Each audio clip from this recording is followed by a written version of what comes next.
होय. तर आज उशीर झालता. उशीर म्हणजे लय लय पण मोठा असं एवढा उशीर नाही झाला.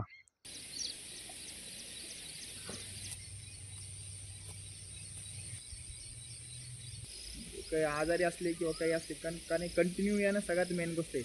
कारण की एक रिदम तुटत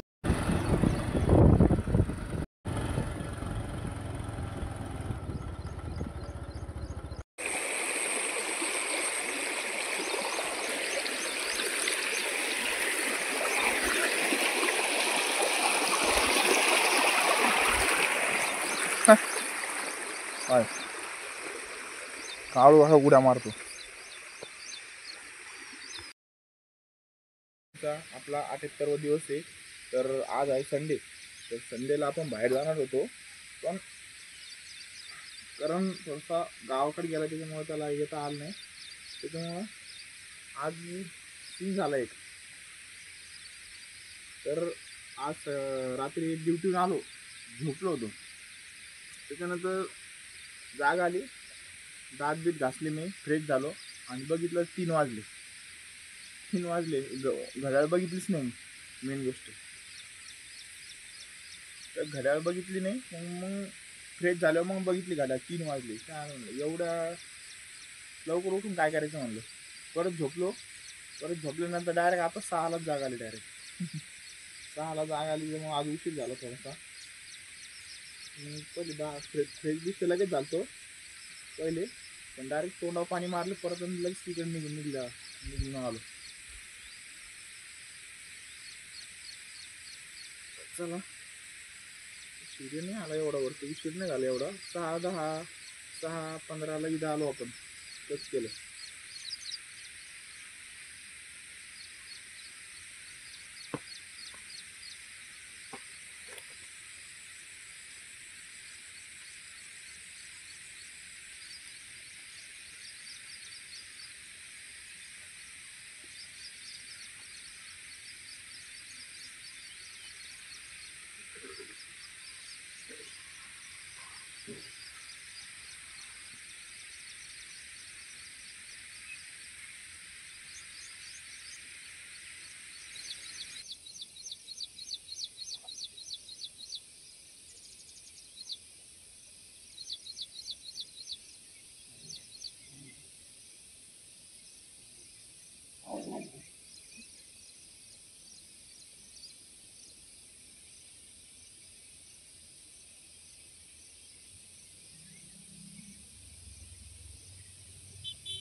तर वॉर्मअप झाला आता कम्प्लीट आपला.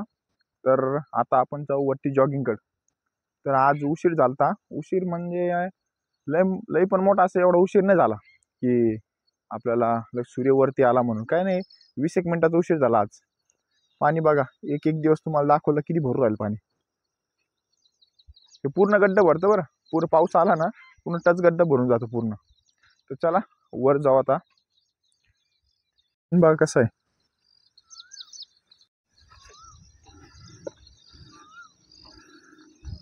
अजून एक गोष्ट, कधी पण रनिंगला आले तर वॉर्मअप कंपल्सरी करायचं. आपण जे वॉर्मअप केला आता बेसिक सगळा, तर वॉर्मअप का बरं करायचं माहिती का?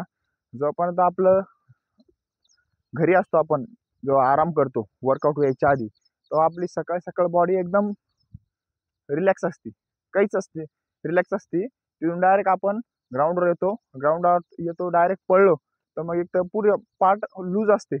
तर एकदम डायरेक्ट ॲक्टिव्ह केले तर पेन व्हायची शक्यता असते जास्त आणि होतोच पेन. त्याच्यामुळे काय करायचं, वॉर्मअप असतो, वॉर्मअप केलं पूर्ण बॉडी पहिले ॲक्टिव्ह करून घ्यायची, कारण की परत जे मसल लूज असते ते टाईट होऊन जाते सगळे आपले, मग आपले रनिंग करायला सोपं जातं आपल्याला. हा फंडा आहे, कारण की डायरेक्ट जर तुम्ही नुसतं थोडंफार वॉर्मअप केला पळाले ना, तुम्हाला इंजुरी होईल, हातपाय दुखन, गुडघे दुखन, काही ना काही दुखत राहतं. कारण की तुम्ही प्रॉपर वॉर्मअप केला तर तुम्हाला काही इंजुरी मेजर होत नाही आणि तुमचा रनिंग परफॉर्मन्स सुद्धा एकदम ओके होतो. आणि त्याच्यानंतर स्ट्रेचिंग आहे, आपण जेवढं वर्कआउट फुल करतो, बॉडी जेवढी ताणती, त्याच्यानंतर बॉडीला रिलॅक्स करतो आपण. रिलॅक्स झाल्यानंतर बॉडी परत कूल डाऊन जशी पहिली होती तशी होऊन जाते, त्याच्यामुळं काहीच प्रॉब्लेम होत नाही बॉडीला. ह्या 2 गोष्टी सगळ्यात मेन लक्ष द्यायच्या, तुम्हाला दरवेळेस सांगतो. करण थोडासा हे करतो, काय म्हणतात, टाळाटाळी करतो थोडासा स्ट्रेचिंगला, पण त्याला थोडासा लगेच इफेक्ट दुसऱ्या दिवशी लगेच दिसून जातो. लगेच एक पाय दुखन, नाही तर मसल जी शीर जी जाम झालेली असते पायाची ती जामच राहते, त्यामुळे काय होतं, दुसऱ्या दिवशी सुजून जाते ती आणि दुखती दुसऱ्या दिवशी. हा फंडा होतो. मग 1-2 दिवस ते दुखतच राहतं, तेच फंडा आहे. मग वॉर्मअप केला आणि स्ट्रेचिंग नाही केली ना तर हे असे फंडे होते. ही गोष्ट नक्की लक्षात ठेवा. तर चला जॉगिंग करू आता आपण. पक्षी बघ, किंगफिशर म्हणते बघा त्याला. 7-8 कलर असते बघ वेगवेगळे याला. उडाला बघा.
तर आपलं 2.5 किलोमीटर जॉगिंग कंप्लीट झाली, कारण की थोडं पुढं नाही गेलं, कुत्रे होते बसलेले पुढं, त्याच्यामुळं. तर एक गोष्ट लक्षात ठेवा, कधी पण जायच्या टायमाची स्पीड जेवढी तेवढी सेम स्पीड ठेवा. तुम्हाला दरवेळेस आणि 10 वेळेस सांगतो मी, कारण की मध्येच आत्ताच एक जण म्हणजे इथलचाच पोरगा आहे, तो पण पोलीस भरतीची प्रॅक्टिस करतो, रनिंग करतो स्टेपिंगनी परत मध्ये थांबून जातो, परत स्लो घेतो, परत मग तिथून पुढे चालू करतो, परत स्लो घेतो, परत मग रनिंग चालू करतो. हे अशाने तुमचा स्टॅमिना वाढणार नाही. एकच साधी रिदम ठेवायचा, एकच रिदम ठेवायचा. तुम्ही स्लो पळा नाही स्लोच पळा, फास्ट पळा नाही तर लास्टपर्यंत फास्ट पळा, तर तुमची एनर्जी कळेल आणि स्टॅमिना वाढेल तुमचा. ही गोष्ट नक्की लक्षात ठेवा. तर चला खाली जाऊ आता आपण, आजचा वर्कआउट काय ते बघू. करून निघलं असं वाटत होतं यार लय उशीर झाला आज, पण काय उशीर नाही झाला, 15 मिनटं झाले फक्त, 15 ते 20 मिनटं उशीर झाला. तर चला, कारण की होतं ते कसं आहे, ते एक झोपेचं एक तुम्हाला स्कॅम सांगतो. झोप अलार्म उठले तुम्ही कधी पण उठले, त्याच्यानंतर जर कधी जाग येऊ, तुम्हाला 6ला येऊ 2ला येऊ कधी येऊ, पण त्याच्यानंतर तुम्हाला परत तुम्हाला वाटलं थोड्या वेळाने उठू, 5 मिनिटांनी उठू, अलार्म बंद केला किंवा 5 मिनिटं झोपले, केव्हा तुमचा अर्धा घंटा आणि 1 तास निघून जातो कळत नाही. आपले सीन तेच झाले. 3 वाजता उठलो, असं वाटलं थोडंसं झोपू, अलार्म लावले, पण झोपेत गुंग लागती माणसाला, ते डायरेक्ट 6 वाजले, 6 वाजता उठलो डायरेक्ट मी. तर हा फंड आहे, कारण की उठलो असतो लवकर, सवय आपल्याला, पण काय आहे, आपण ड्युटीहून येतो 12:30 पावणे 1 होऊन जाते आपल्याला घरी यायला, आणि तिथून जर झोपायचं 3 वाजता उठायचं म्हणजे ती 4 ते 5 घंटे झोप होती, ती पण एकदम म्हणजे गाढ झोप असते आपली, त्याच्यामुळे त्याच्यात उठायचा चान्सच नाही. एकदा उठून झोपलं ना तर मग विषय सोडून द्यायचा डायरेक्ट. तरी आपली रेग्युलरची सवय म्हणून आपण उठलो 6 वाजता, नाही तर ह्याच्याहून जास्त उशीर होणार होता आज, पण चला बरं झालं, आज कमीच उशीर झाला थोडासा. तर आजचा वर्कआउट काय करायचा चला बघू. तर आज आपण करू लेग वर्कआउट थोडासा. लेग वर्कआउटमध्ये 2 ते 3 वर्कआउट करू वेगवेगळे. तर चला.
चला लेग वर्कआउट मधला आपण सगळ्यात बेसिक स्टेप मारला आज लेग वर्कआउटचा. याने काय होतं, आपले लेग खुलते आणि रनिंग मध्ये लॉंग स्टेप पडती या स्टेपने. कारण की आपण जसे रनिंग मध्ये लॉंग स्टेप टाकतो ते सेम पोझिशन ही होती. ड्रिल वर्कआउट मध्ये आपण याचा यूज करतो आणि लेग वर्कआउट मध्ये पण याचा यूज करतो लेग फ्री होण्यासाठी. आणि जर तुम्हाला वॉर्मअपला किंवा भरती घ्यायला टाइम नसला तर ही एक्सरसाइज केली तरी तुमची लेग फ्री होऊ शकता. तर ही गोष्ट नक्की लक्षात ठेवा. तर चला आता आपण दुसरी एक जम्पिंगची आपलं वर्कआउट आहे, पण तो आपल्याला जमणार नाही कारण की आता रनिंग करताना थोडं आपलं शिन दुखत होतं थोडंसं. कारण की आपण 2 दिवस रोडनी पळलो ना तर फटका बसतो. आणि स्किपिंग दररोज मारू राहिलो आपण हजार 3 दिवस झाले लगातार 1700-800 स्किपिंग मारले, त्याच्यामुळे थोडासा पेन. एक दिवस 8 स्किपिंग मारणं लागेल आपल्याला. नाही तर कसं आहे, स्किपिंग मारलं तर शिनवर लोड येतो कंटिन्यू. त्याच्यामुळे कसं आहे, शिन पेन दुखतो आपला. त्याच्यामुळे एक दिवस 8 करून मारू आपण. तर चला आज काय करू, फक्त लेग वर्कआउट करू, ते पण स्क्वॉट मारल्याने आपण भिंती सपोर्ट घेतो ना, तो वर्कआउट करू. तर चला.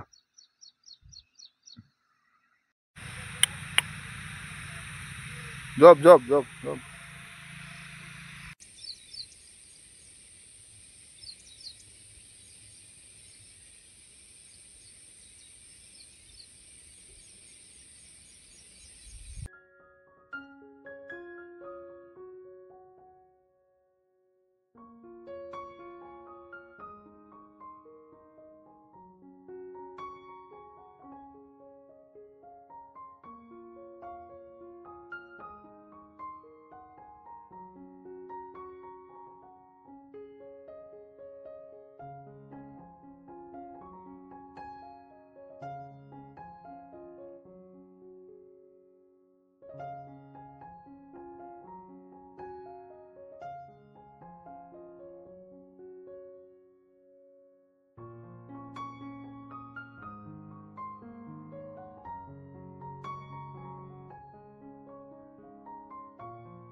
या पण एक्सरसाइजने काय होतं, आपल्या लेगमध्ये पॉवर येते. नी पेन होता आणि न कोणती ताकद एक्स्ट्रा लावता, फक्त सपोर्टिंग करायची फक्त बस. तर हा वर्कआउट झाला. आता जम्पिंगचं एक मारून बघू.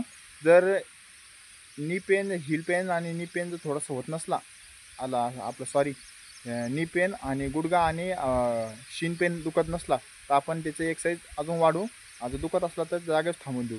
तुम्हाला सांगतो जम्पिंग एक्सरसाइज कशी मारायची स्कॉट. तर चला.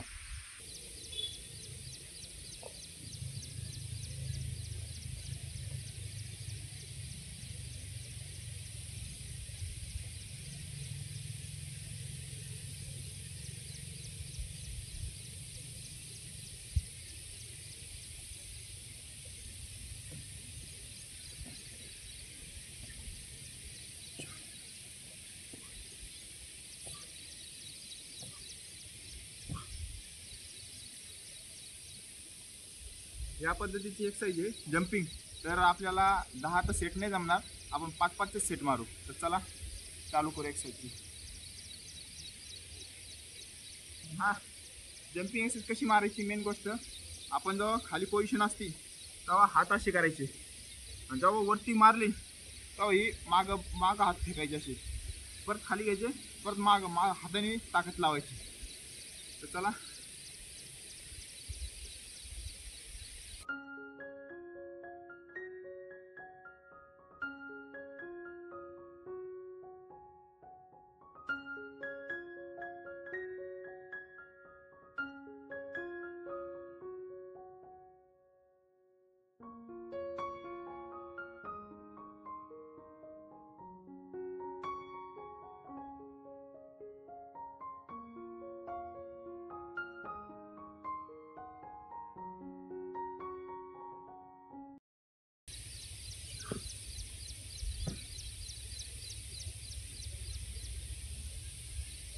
लेग वर्कआउट आपला कंप्लीट झाला. आपण 2 सेट मारले, 2 आणि 3 एक्सरसाइज केल्या. तर आता चला लेग फ्री करू आपण. भिंतीत सपोर्ट घेऊन तुम्ही लेग कसा फ्री करू शकता ते बघू आपण. तर चला, वॉर्मअपमध्ये करतो आपण, पण आज वॉर्मअपमध्ये नाही केलं तर आता हे लेग वर्कआउटमध्येच आपण लेग फ्री करू. तर चला.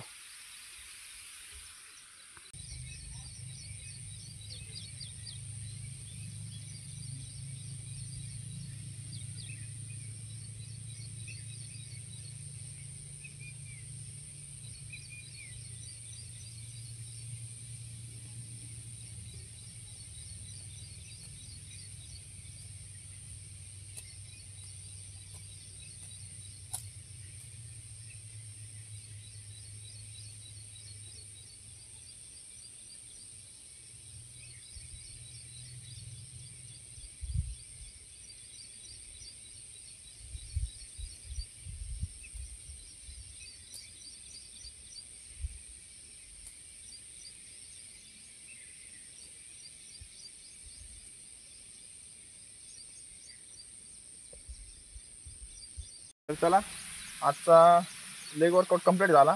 तर आता आपण काय करू, आपले डिप्स वर्कआउट मारू आता. तर चला, कारण की रेग्युलरमधले आपण स्किपिंग तर नाही मारणार, ॲप्स तर नाही मारणार, पण आपण डिप्स मारू. तर चला, डोकं झोपली इथे निवांत. तर चला, डिप्स वर्कआउट तयारी करू.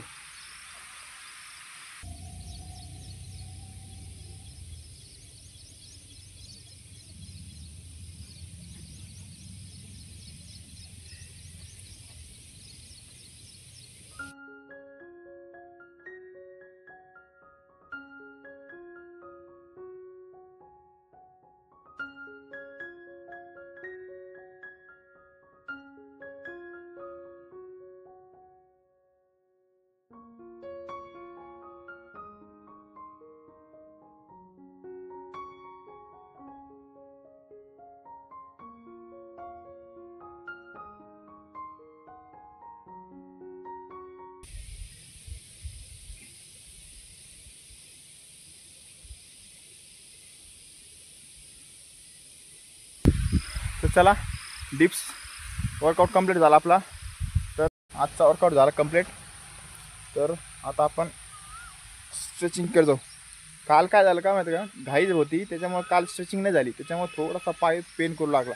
कारण की वर्कआउट केलं ना, कधी पण रिलॅक्स करा. रिलॅक्स नाही केलं ना तर तुम्हाला इंजुरी नाही तर मसल पेन होऊ शकतो. त्याच्यामुळं काल तेच म्हणलं आज कसं का होऊ राहिला थोडासा पाय, कारण की काल लगेच गेलतो आपण, थोडी वरच्या वर गेली फक्त. तर चला, ही गोष्ट नक्की लक्षात ठेवा. चला,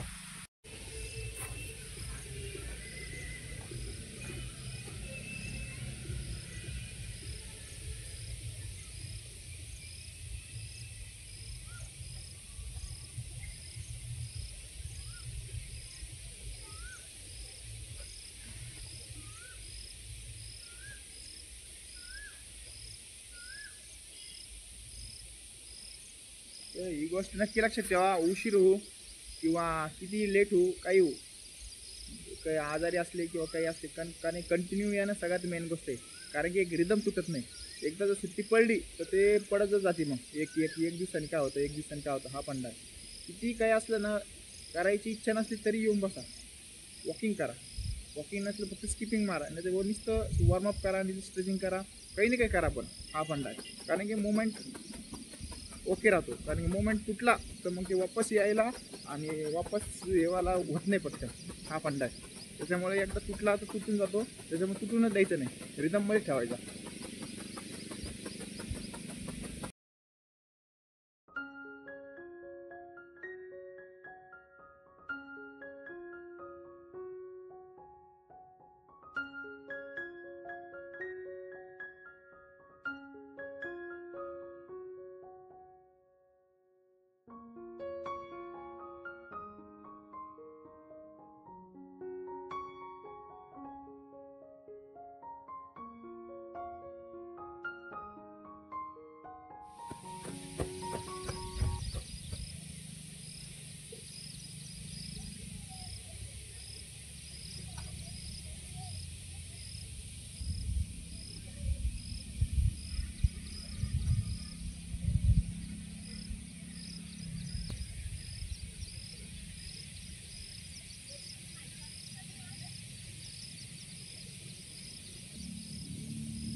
चला आजचा वर्कआउट झाला कंप्लीट आणि स्ट्रेचिंग पण कंप्लीट झाली. तर चला जायची तयारी करू आता आपण. चला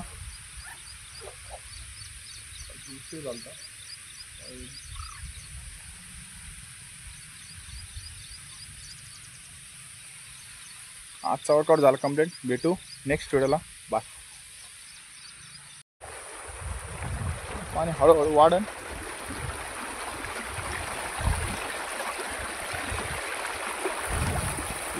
इकडून इकडे यायला नाही, इकडून इकडे यायला अवघड आहे थोडंसं.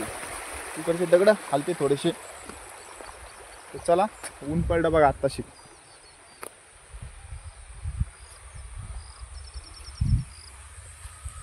इथे झोपले.